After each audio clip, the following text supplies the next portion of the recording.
शुद्ध पाणी म्हणून तुम्ही आरोचं पाणी पित असाल तर ही बातमी तुमच्यासाठी महत्त्वाची आहे। पुण्यातील जीबीएसच्या वाढत्या प्रादुर्भावाच्या पार्श्वभूमीवर आता पिण्याच्या पाण्याची तपासणी सुरू करण्यात आली आहे आणि या तपासणीत धक्कादायक माहिती समोर आली। सिंहगड रस्ता परिसरातील 30 पैकी तब्बल 19 खासगी आरो प्लांटचं पाणी देखील दूषित असल्याचं उघड झालं। या प्रकरणाची गंभीर दखल घेत खासगी टँकर आरो प्रकल्पांवर कडक कारवाई करण्याचे आदेश पुणे पालिका आयुक्तांनी दिलेले आहेत।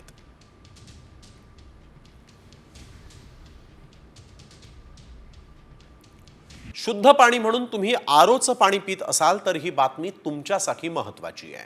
पुण्यातील जीबीएसच्या वाढत्या प्रादुर्भावाच्या पार्श्वभूमीवर आता पिण्याच्या पाण्याची तपासणी सुरू करण्यात आली आहे आणि या तपासणीत धक्कादायक माहिती समोर आली। सिंहगड रस्ता परिसरातील 30 पैकी तब्बल 19 खासगी आरो प्लांटचं पाणी देखील दूषित असल्याचं उघड झालं।